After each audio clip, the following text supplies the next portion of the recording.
रावण की नाभि में कहां से आया था उसे अमर बना देने वाला अमृत दशानन? रावण से जुड़े ऐसे कई रहस्य हैं जो आज भी एक पहेली के रूप में लोगों के सामने आते रहते हैं।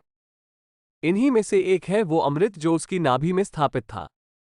आइए जानते हैं कि आखिर कहां से आया था रावण की नाभि में अमृत। हिंदू धर्म के महाकाव्य रामायण ग्रंथ में कई अनोखे और गहरे रहस्य छिपे हुए हैं। रामायण में हर एक पात्र किसी न किसी रहस्य को समेटे हुए थे। इसी कड़ी में आज हम बात करेंगे रावण से जुड़े रहस्य के बारे में। रावण के जीवन और उसकी मृत्यु से जुड़े कई ऐसे राज हैं जो आज भी एक पहेली बने हुए हैं। इन्हीं में से एक है रावण की नाभि में अमृत का रहस्य, जिसके बारे में हमें बताएंगे। तो आइए जानते हैं कि आखिर कहां से आया रावण की नाभि में अमृत। रामायण ग्रंथ के अनुसार जब श्री राम और रावण का युद्ध हुआ था, तब श्री राम के अनेक प्रयासों के बाद भी वो रावण को मृत्यु दे पाने में विफल हो रहे थे। तब विभीषण जी ने श्री राम को रावण की मृत्यु का रहस्य उजागर करते हुए बताया था कि रावण की नाभि में अमृत है।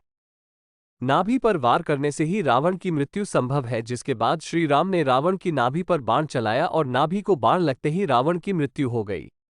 अब प्रश्न यह उठता है कि आखिर रावण की नाभि में अमृत कहां से आया।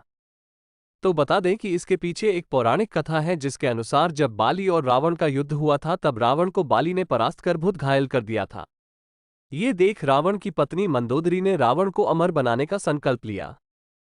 मंदोदरी ने अपने पिता से अमृत के बारे में पूछा और सारी जानकारी जुटाकर चंद्रलोक की ओर चल दी।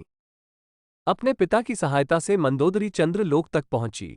अमृत चंद्रलोक में स्थापित था, लेकिन उसे चुरा पाना संभव न था, इसलिए मंदोदरी ने शरद पूर्णिमा का इंतजार किया, क्योंकि ऐसा माना जाता है कि मात्र शरद पूर्णिमा के दिन ही चंद्रदेव स्वयं अमृत कलश को बाहर निकालकर उसकी कुछ बूंदें धरती पर गिराते हैं। जब शरद पूर्णिमा आई, तब मंदोदरी ने विभीषण जी की मदद से अमृत कलश से अमृत की कुछ बूंदें चुराईं और उन बूंदों को रावण की नाभि में स्थापित कर दिया।